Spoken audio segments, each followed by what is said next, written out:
કર્મકાંડ એક પ્રેક્ટિસ છે, એક ટેવ છે, એક અભ્યાસ છે.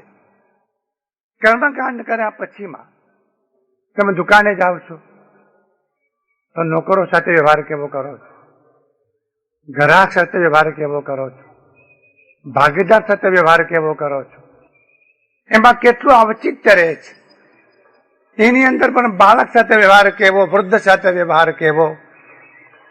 આ એટલા માટે વાત કરીએ છીએ કે વ્યવહાર કૌશલ્ય એક વસ્તુ જુદી છે અને ઔચિત્ય પાલન વસ્તુ બહુ જુદી છે.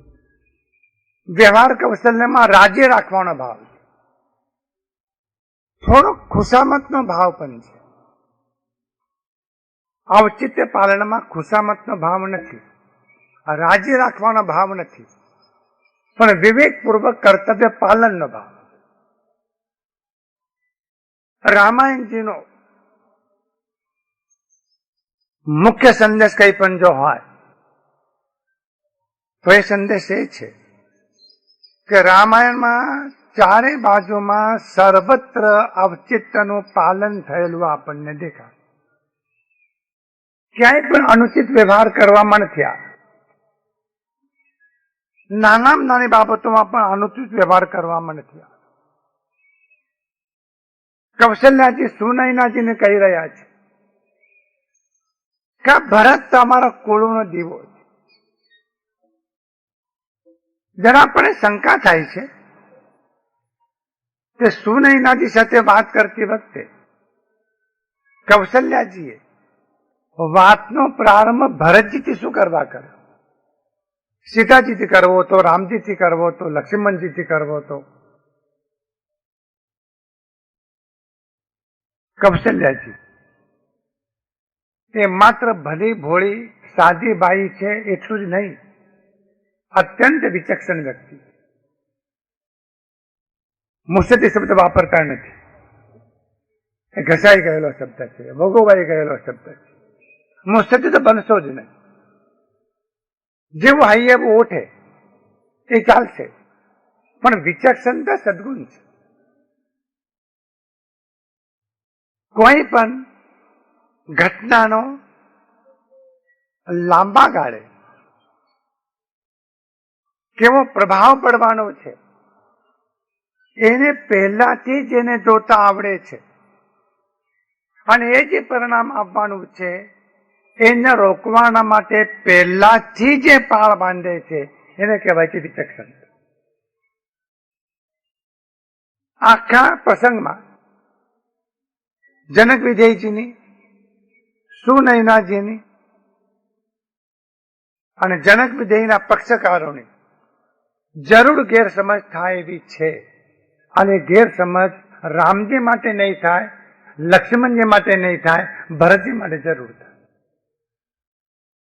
એવી કોઈ પણ જાતની ગેરસમજણ કોઈના પણ હૃદયમાં ન થાય અને ભવિષ્યમાં પણ ન થાય. ગેરસમજણનો એક મોટો સિલસિલો છે.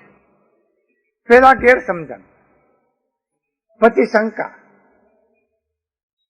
પછી સ્નેહનું ઘટવું, પછી તિરસ્કાર, પછી એમાંથી અણગમો, પછી એમાંથી ઘૃણા, પછી એમાંથી દ્વેષ, પછી એમાંથી વેરભાવ. આનો પ્રોસેસ છે. વેરભાવ ટાળવો જો હોય તો માત્ર મારી ભૂલ થઈ ક્ષમા આપો એથી વેરભાવ નહીં ટાળે. વેરભાવ ટાળવો જો હોય તો ગેરસમજ દૂર કરવી પડે. મોટા ભાગના વૈરભાવો ગેરસમજણમાંથી થયા. ખોટી સમજણ, વિપરીત સમજણ, અન્યતા સમજણ એમાંથી આ થયું. કૌશલ્યાજી કુશળતાપૂર્વક ગેરસમજણ દૂર કરવાનું કામ કરે. આ ખ્યાલમાં આવે છે. વાતની શરૂઆત આ રીતે ન થાય, પણ કૌશલ્યાજી કરી અને ભરતજીથી કરી. કૌશલ્યાજી કહે છે છેલ્લે છેલ્લે કે સુવર્ણની કસોટીથી પરીક્ષા થાય.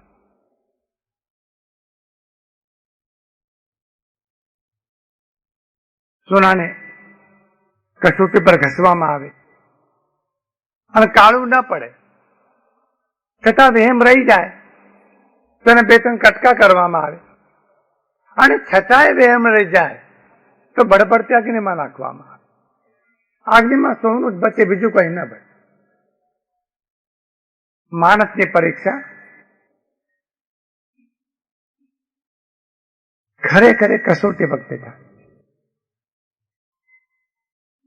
કેવી ખાનદાની છે ને કેવી સજ્જનતા છે, વાતોમાં તો ક્યાં વાંધો જ છે.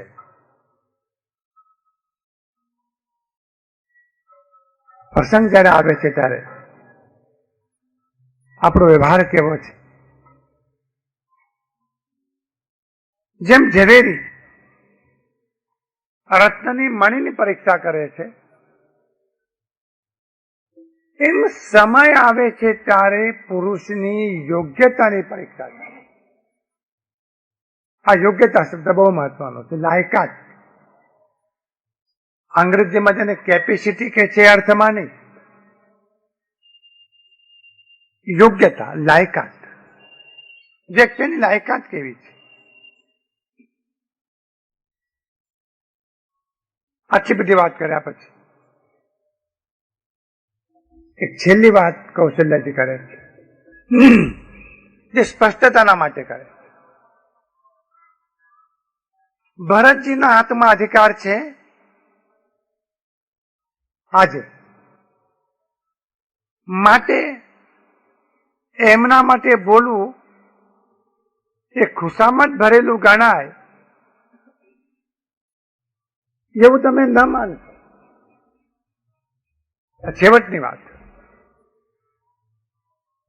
પણ હું જે કઈ કહું છું તે ભરતજીના હાથમાં અધિકાર છે માટે કહેતી નથી, પણ ભરતજીમાં જે યોગ્યતા છે એની વાત હું કરું છું.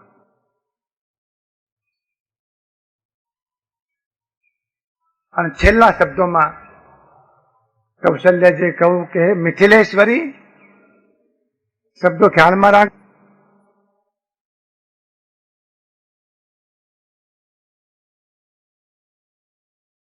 તમે જ્ઞાનના સાગર એવા જનક રાજાના પત્ની.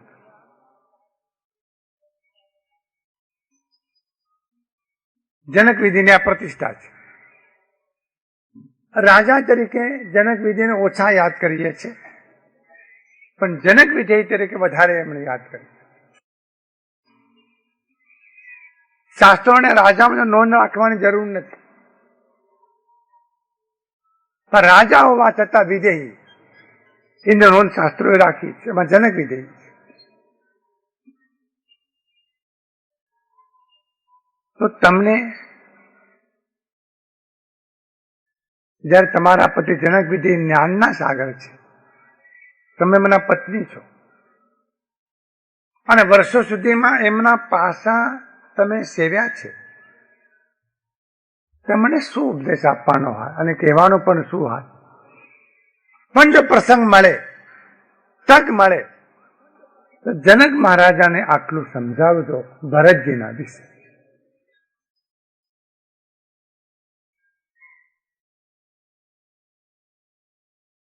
બે કામો થઈ શકે છે. આગ લાગી હોય, અંદર ઘાસ તેલના ડબ્બા પણ ઠાલવી શકાય, અને ડોલો ભરીને પાણી પણ ઠાલવી શકાય.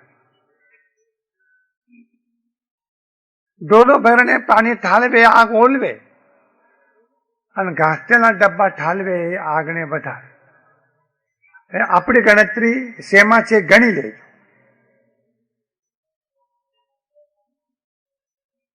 વધુ સળગે એમાં આપણો રસ છે, કે આગ ઓલવાઈ જાય એમાં આપણો રસ છે. જગતને તો સળગામાં જ રસ છે, ઓલવામાં રસ નથી. આટલા બધા યુદ્ધો, આટલા બધા કજિયા ન થાય ઘરમાં, કુટુંબમાં, સમાજમાં, જ્ઞાતિમાં.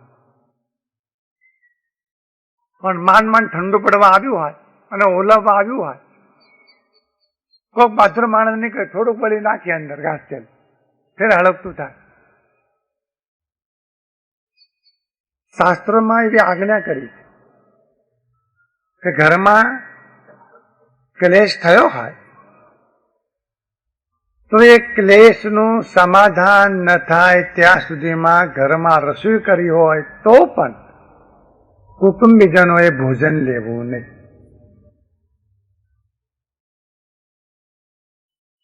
જુદા એંગલથી વાત છે. રિસાઈને ના પડે મારે ખાવું નથી એની એ વાત નથી. આટલો પણ ક્લેશ ઘરમાં જોઈતો નથી. ક્લેશ શાંત થાય પછી જ ભોજન, પેલા ભોજન.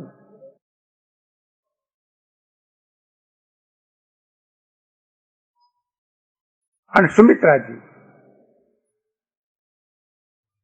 કૌશલ્યાજીની સાથે જ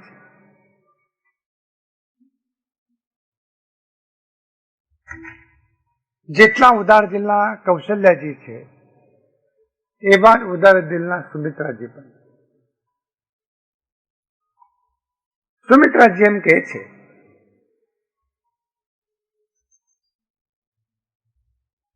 કે લક્ષ્મણજી વનમાં જવા માટે જ નીકળ્યા છે, પણ જો ભરતજીને રામજી સાથે વનમાં જવું હોય તો લક્ષ્મણજી આગ્રહ નહીં રાખે. એટલે બીજું એક સૂત્ર, નિરાગ્રહ ભર્યું વલન. આ બહુ મહત્વની સાધના છે. સત્યનો આગ્રહ ભલે રહ્યો પણ તમારા પોતાના મતનો આગ્રહ તમે ન રાખો. અહીંયા કૌશલ્યાજીની સુમિત્રાજીની વાત સમાપ્ત થાય. જવાબમાં સુનૈનાજી કે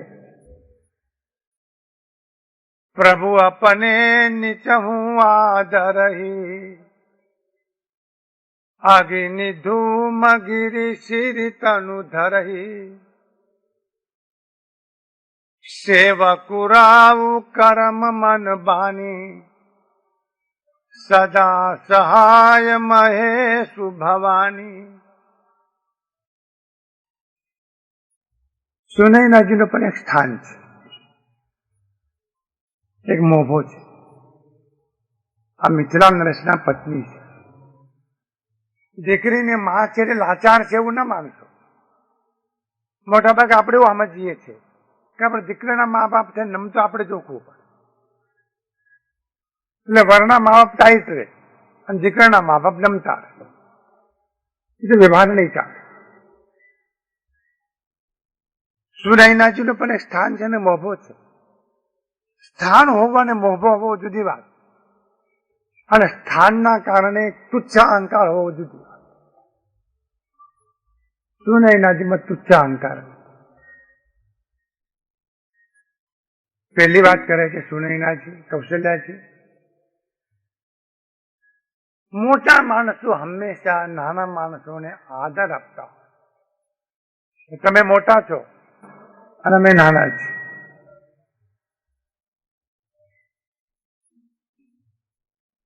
જુઓ, બહુ પ્રકૃતિની ઉપમા આપી છે કે પર્વત આ ઘાસને પોતાના માથા પર રહેવા દે. તમે ઘણી વખત જોયું હશે પણ આ નહીં સમજાયું હોય. પ્રકૃતિની ઉપમા, પર્વત ઘાસને ખડને પોતાના માથા પર રાખે. અગ્નિ ધુમાડાને ઉપર લઈ જાય છે, જવા દે છે, ધુમાડો ઉપર જાય. એ મોટા માણસો હંમેશા નાનાઓને આદર આપે.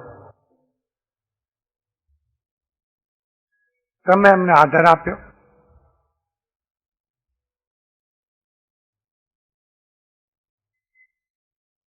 એથી અમારું હૃદય પરમ શાંતિ અનુભવે. હું વારે વારે વાત યાદ કરાવું છું કે વર્ષો સુધીમાં ક્લેશ ચાલે એવા પ્રસંગો ઉભા થયેલા હોવા છતાં રામાયણજીમાં ક્લેશની તક નથી મળતી. ક્લેશ ટાળવામાં આવ્યો છે. અને ક્લેશ જે ઉભો કર્યો છે એ રઘુકુલના કુટુંબે ઉભો નથી કર્યો, એને મંથરાય ઉભો કર્યો.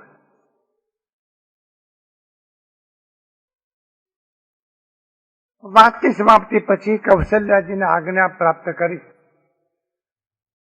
સુનયનાજી સીતાજીને પોતાના ઉતારે લઈ.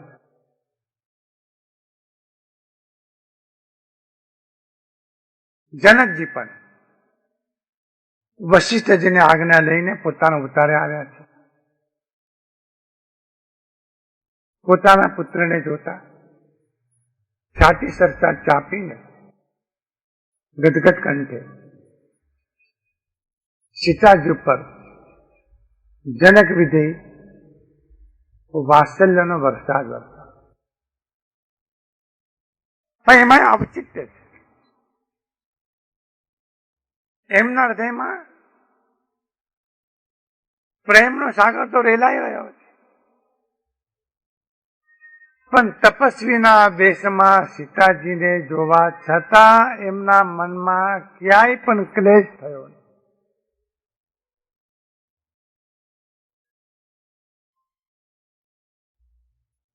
રામાયણજી કહે છે કે જનકજી તો જ્ઞાનના સાગરમાં માલી રહ્યા છે. કોઈ પણ પ્રસંગોથી વ્યાકુળ ન થવું અને નિરાકુળ થવું, નિરાકુળ રહેવું એ જ્ઞાનીનું લક્ષણ છે. જ્ઞાનીના ઘણા લક્ષણોમાં મુખ્ય લક્ષણ, જ્ઞાની કદી પણ આકુળ વ્યાકુળ થતા નિરાકુળ રહે છે. એમની બુદ્ધિ મોહમાં ક્યારે પણ મગ્ન બનતી નથી.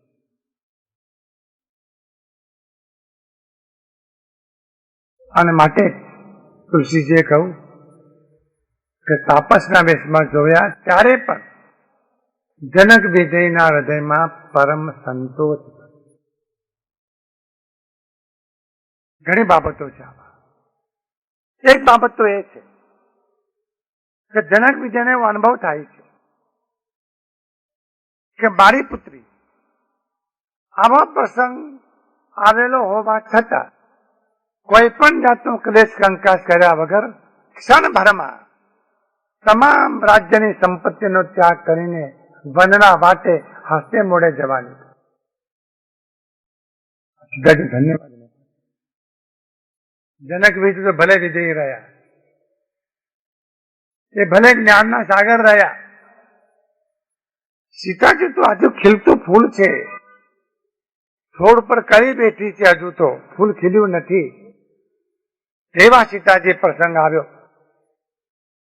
અને સૌથી વધારે આશ્ચર્યની વાત તો એ છે કે તાપસના વેશમાં જોવા છતાં સીતાજીના મોઢા પર કઈ પણ ગ્લાનિ દેખાતી.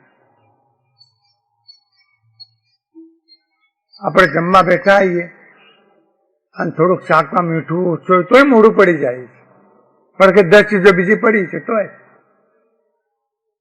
ગ્લાનિ નહીં, જરાય ગ્લાનિ. આ પ્રસંગ તો રોવાનો છે. બાપ મળ્યા છે, જનક વિજય મળ્યા છે, માતાજી મળ્યા છે, આ વનમાં જવું પડ્યું છે, બંનેને પકડીને ધ્રુસકે ધ્રુસકે સીતાજી રડે એવો પ્રસંગ છે. સીતાજી રડ્યા નથી. આજે તો સિનેમામાં જોવા ના લઈ ગયો તોય ફરિયાદ કરે કે સિનેમા જોવા નથી લઈ ગયા. આ ગ્રહ જીવન જુઓ, આ ગ્રહ જીવન જુઓ. મેચિંગ કલરની સાડી ના આપ્યો તોય કજિયો થાય. સંસાર બહુ વિષમ છે. જનક વિજય કહે છે, બેટી તે તો બંને કુળને તાર્યા છે. તારી કસોટી થઈ ગઈ અને પહેલી કસોટીમાં 100% તું પાસ થઈ ગઈ. નિર્લેપતાની વાત કરવી, અનાસક્તિની વાત કરવી, વૈરાગ્યની વાત કરવી કરી શકાય. અમને કઈ આસક્તિ નથી, સંસારમાં રહ્યા છીએ. શું કરો, ચોટ્યા છો? અમને કઈ આસક્તિ નથી કહી શકાય. અમને કઈ મોહ નથી કહી શકાય. જ્ઞાની પુરુષો સ્વીકાર નથી કરતા વાત. કોઈ આના શક્તિ નિર્લેપતાની વાત કર્યા સિવાય સીતાજીના જીવનમાં પ્રત્યક્ષ પ્રયોગ થયો.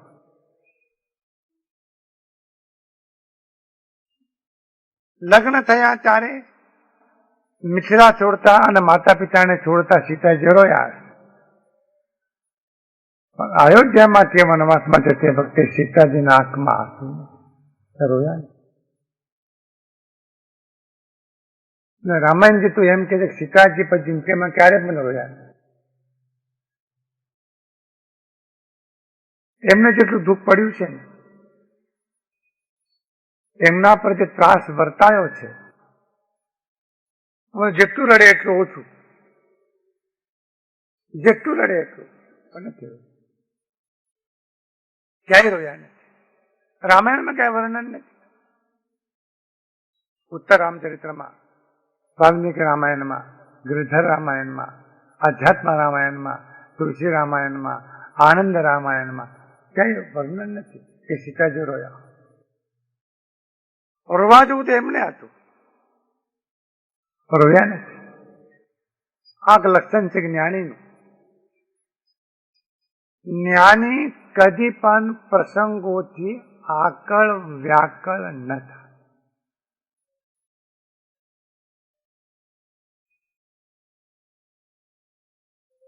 જનક વિધિ એમ કહે છે કે પુત્રી, લોકો મને વિધેય કહે છે પણ ખરેખર વિધેય તો તું.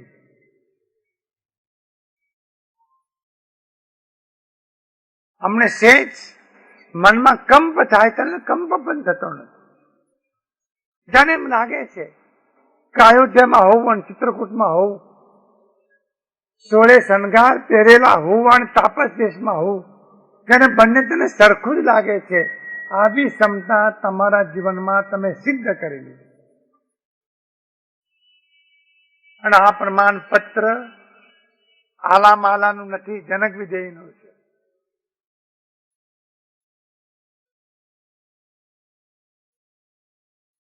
આજે સન્માન પત્ર જરા આપવામાં આવે ને એટલા બધા વખાણ થાય, એટલા બધા વખાણ થાય. એક વખત એવું થયું હતું, એક ભાઈનું મરણ થયું. લોકો આવ્યા, કોકે એમ કહો કે કર્ણ જેવો દાતાર હતો, આ તો વિક્રમ જેવો પરોપકારી હતો, આવો સદાચારી હતો. એની પત્ની જોડે જ બેઠી હતી ઘૂંઘટો તાણીને. આપણે સાંભળ્યું એનો 40 વર્ષનો સહવાસ પોતાના ધણી સાથે, અને આ બધા વખાણ કરે જાય. એટલે એને પોતાના મોટા છોકરાને કહ્યું કે દીકરા જરા ઉભો થાય, જરા ઉઘાડીને જોતો ખરો કે એ છે કે બીજો કોઈ છે. સમજા કે આ એ છે કે બીજો કોઈ છે? આ બધા વખાણ કરે છે, મને ખબર છે ને કેવા હતા. મેં એમને આટલા વર્ષો નભાવ્યા છે. સ્વભાવ કેવો, હવે આ બધા વાતો કરે, ખોટી પ્રસંગ. માતા પિતાને સીતાજી મળે, ફેર ઔચિત્ય પાલન, ફેર રાત્રિએ સાસુજીને, પતિને અને સ્વજનોને મૂકીને અહીં ન રહેવાય એમ સમજીને સીતાજી કૌશલ્યાજી પાસે પાછા.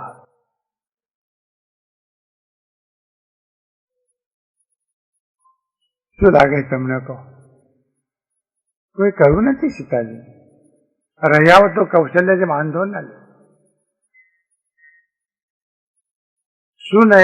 સુનયનાજી પણ રોકતા નથી. હા, ઔચિત્ય પાલન. વ્યવહારિક જીવનમાં ક્યાંય પણ પ્રશ્નો ઉભા ન થાય. અને સીતાજી ગયા પછી રાત્રિનો સમય છે, અને જનક વિધેય અને સુનયનાજી વચ્ચે વાર્તાલાપનો પ્રારંભ.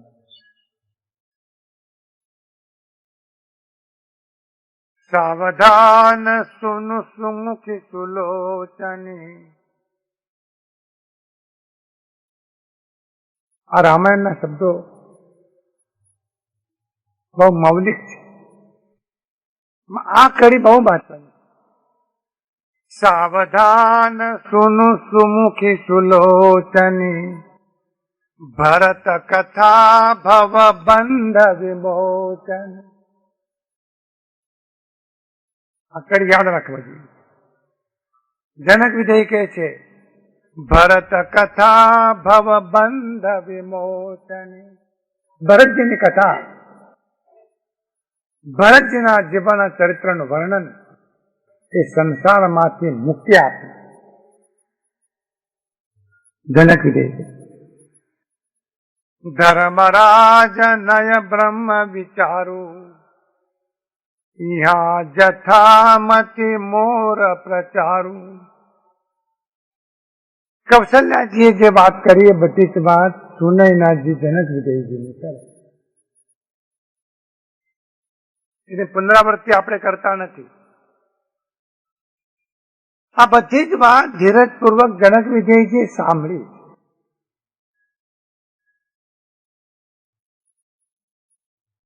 સાંભળ્યા પછી જનક વિજય કહે છે કે સુનયનાજી તમે સાવધાન થઈને સાંભળો. પહેલી વાત, ભરતજીની વાત કરવાથી પણ સંસારના બંધન છૂટી જાય. કેવો માણસ હશે જેની વાત કરવાથી સંસારના બંધન છૂટી જાય? માણસ કેવો હશે? આપણી વાત તો કરવા જેવી છે જ ને, સંસાર ઉભો થાય.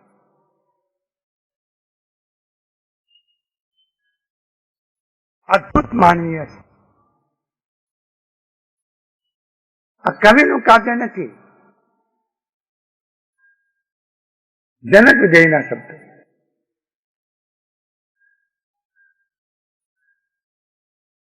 ભરતજી વ્યક્તિ નથી, ભરતજી એક તત્વ. આ બે સમજી લો. ભરતજી વ્યક્તિ નથી, ભરતજી એક તત્વ.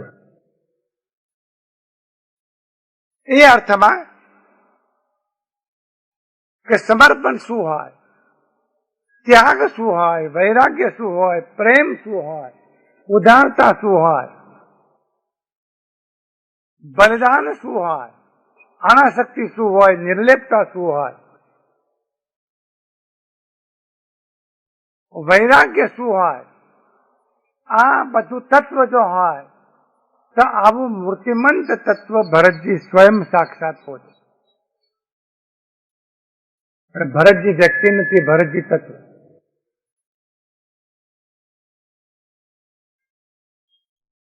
જનક વિજય કહે છે કે અમારી બુદ્ધિ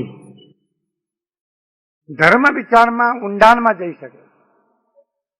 અમારી બુદ્ધિ ધર્મ વિચારમાં ઊંડાણમાં જઈ શકે છે.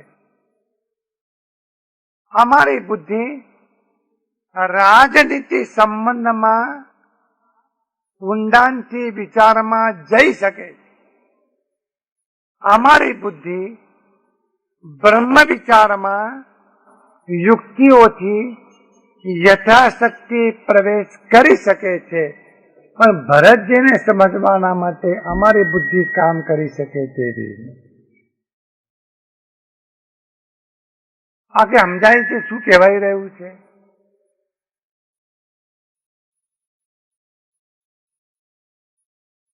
ભરતજીનો મહિમા અને ભરતજીનું વ્યક્તિત્વ, ભરતજીનું ચરિત્ર અમારી બુદ્ધિ પ્રવેશ કરી શકે તેમ.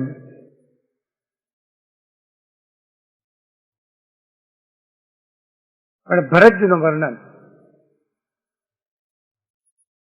શાસ્ત્રો પણ નહીં કરી શકે, કવિઓ પણ નહીં કરી શકે, અને ભરતજીને કોઈની ઉપમા પણ નહીં આપી શકે. આનો અર્થ એવો થયો કે જનક વિજયના મનમાં પહેલાથી જ ભરતજી વિશે કોઈ પૂર્વગ્રહ નતો. સુનયનાજીએ વાત કર્યા પછી આ ટ્રાન્સફોર્મેશન થયું અને પરિવર્તન થયું અને જનક વિજયને સમજાયું એવું નથી. ભરતજી પોતે વિચક્ષણ પુરુષ, જ્ઞાની પુરુષ.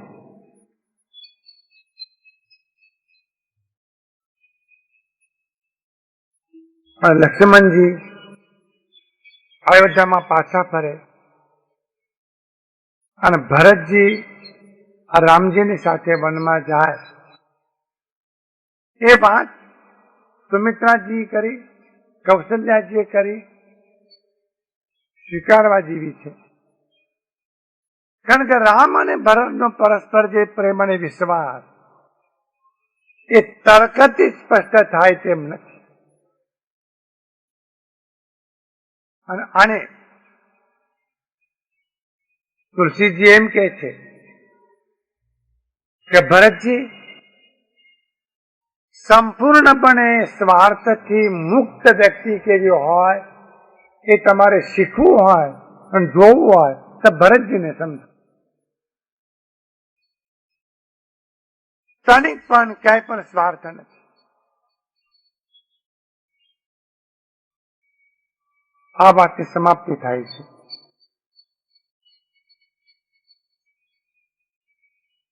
ભરતજી કદી પણ જીવનમાં રામજીની આજ્ઞાનું ઉલ્લંઘન કરશે નહીં અને ક્યારે પણ ઔચિત્ય ભંગ કરશે. ઔચિત્ય ભંગ, વિવેક ક્યારે પણ ચૂકશે નહીં. અને માટે સુનયનાજીને છેલ્લી વાર જનક વિજય કરે છે કે તમે સ્નેહને વશ થઈને કોઈ પણ જાતની ચિંતા તમે કરશો.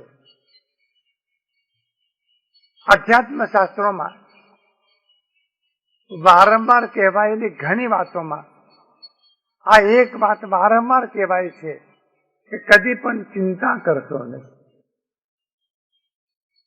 વલ્ભાચાર્યજીએ પુષ્ટિ માર્ગના ગ્રંથોમાં આ એક વાક્ય વારંવાર તો કદાપી ચિંતા ન કરી. ક્યારે પણ ચિંતા કરતો. હરિને કરવું હોય તે કરે, મૂર્ખ તો સિદ્ધને સોચ ના કરે. આ પરમ વિશ્વાસની વાત છે. ભક્ત તૈયાર છે, પ્રભુને જે કરવું હોય તે કરે. ભક્ત ચિંતા ન કરે. તમારા મનમાં થતું હશે કે અમને શું ખબર પડે આ લોકોને, સંન્યાસીઓને કે સંસારમાં કેટલી બળતરા હોય છે, કઈ ચિંતા ન કરશો. આ શાસ્ત્રોમાં સંસારની આખી એક વાત જ્ઞાની પુરુષોએ કરી.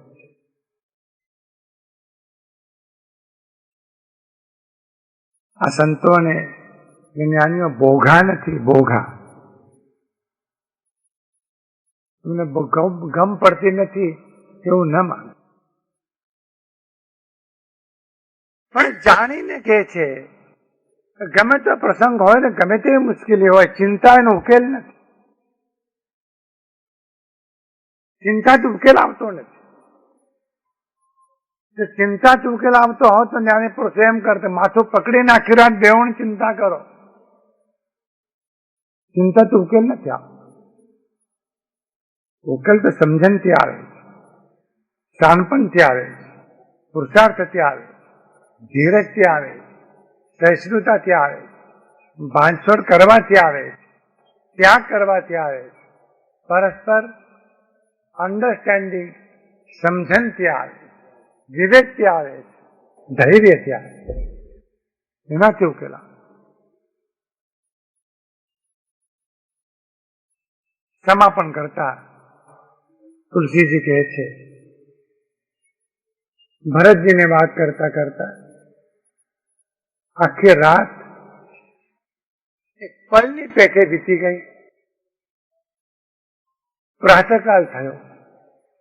જનક વિજય અને સુનયનાજી ધ્યાન પૂજા આથી અનુષ્ઠાનમાં તત્પરતાપૂર્વક જોડાઈ જાય. આ વાત નોંધવા જેવી છે. જનક વિજય પણ ધ્યાન અનુષ્ઠાન કરતા હતા. લોકો તો શિબિર પછી અમને પૂછે છે, આ કેટલી વખત શિબિર કરવી પડશે, ક્યારે અમને છુટકારો મળશે, કોને ધ્યાન કેટલાથી કરવાનું? જનક વિજય કોઈને પૂછ્યું નથી, ધ્યાન કેટલાથી કરવાનું. આજે પણ ધ્યાન કરે છે, અનુષ્ઠાન કરે છે. જીવનનો સ્વભાવ બની ગયો. આ પ્રસંગોને સમાપ્તિ થાય છે. આગળ બીજા પ્રસંગોનો, આના કરતા મહત્વના પ્રસંગોનો પ્રારંભ થાય છે. આવતા રહ્યો.